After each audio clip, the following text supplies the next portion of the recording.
omusana kimu ku bintu ebituyambye okuba n'obulamu ku earth yaffe olwaleero.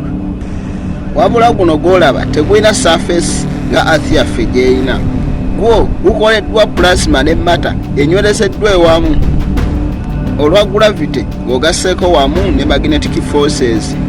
So olunaku olwaleero ngenda bba nkunnyonnyola omusana bwe gukola, kunnyonnyole ne ku lwaki twatute satellite oba Solar Parker Plobe, era kunnyonnyola ne ku tekinologiya kigweyina eyagisobozesa okutuuka ku musana nga tesaanuuse.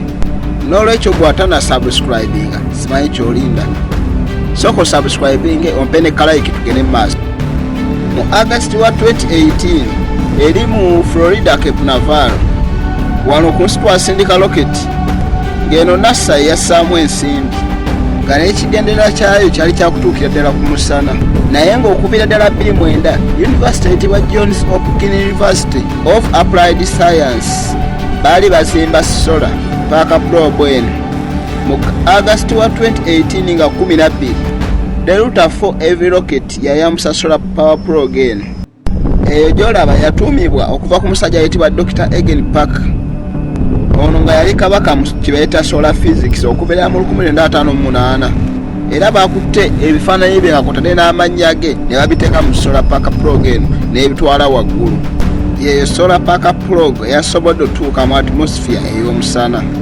Kati ky'olina omumanya kye kino, omusana gukolamu eno engeri, gukwata hydrogen ne gumu breakinga into helium and energy, nga energy etuukira ddala mu 700 billion tons. Eyo weight eba nsito nnyo. Omusana gwa nkizo nnyo.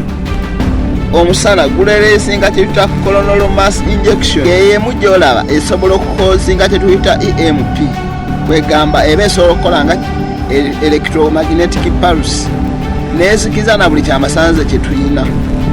Jjukira nti nno omusana tegulina surface, wabula gulina atmosphere ekyasinza okuba ng'eyokya, ng'era eno eyitibwa heliosphere. Kati yagwe ey'omusana esooka wano ku ngulu eyitibwa corona, ng'eno okugiraba ogiraba watuusewo kye bayita solar eclipse. Kyekyo ekitangaala ky'olaba ekiyitaayitamu ng'enjuba eyisinganya n'omwezi, kuleerizinga solar waves nga zino mubeeramu charged particles n'amannya amalala ag'enjawulo ge tukyasomako. Bwe gusindika solar waves yaagwo, magnetic forces ng'ogasseeko wamu ne gravitational forces ez'omusana zituuka nga tezikyasobola kuddamu kusika eno wave. Eyo wave ne yeeyongerayo mu maaso n'ekoozinga solar wind, era solar wind weetandikira awo we tuyita alpine political surface, ng'era y'ensonga lwaki twasindisa eno Solar Parker Plobe esobola okumanya nti omusana gukikola gutya, era lwaki eno solar wind ebeera ekyukakyuka. Kwegamba tugezeeko okumanya tupredikiting era kiki ekiyinza otuukawo ng'ogasseeko na wamu embeera z'obudde ez'omuwengula.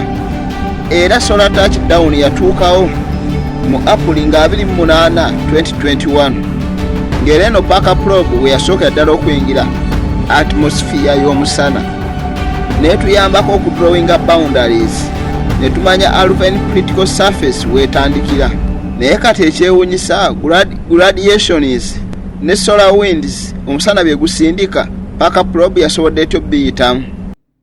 Ekisookera ddala eno baagiwadde shield egyolaba ey'omu maaso, ng'eno yakolebwa mu carbon ng'esobola okuwithstandinga temperature ezisuukira ddala mu degrees 1400 Celsius.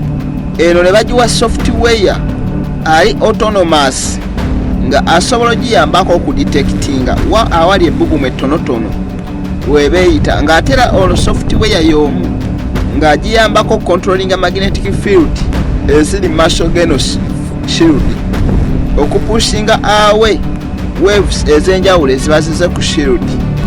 Era eno gy'olaba bagiwadde radiator nga ekyusa amazzi okugazzaayo emabega n'eganyogosa nga bwegaza mu maaso okuyambako solar system Plobe eno okubanga tehiitinga oba gamba n'egiwozaawoza.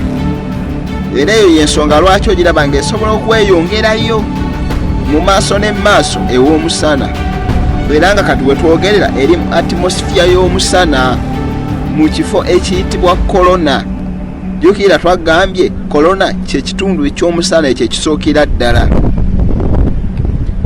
Wabula ekisinga okwewuunyisa atmosphere y'omusana eyokya nnyo nnyo okusinga ne surface ey'omusana yennyini.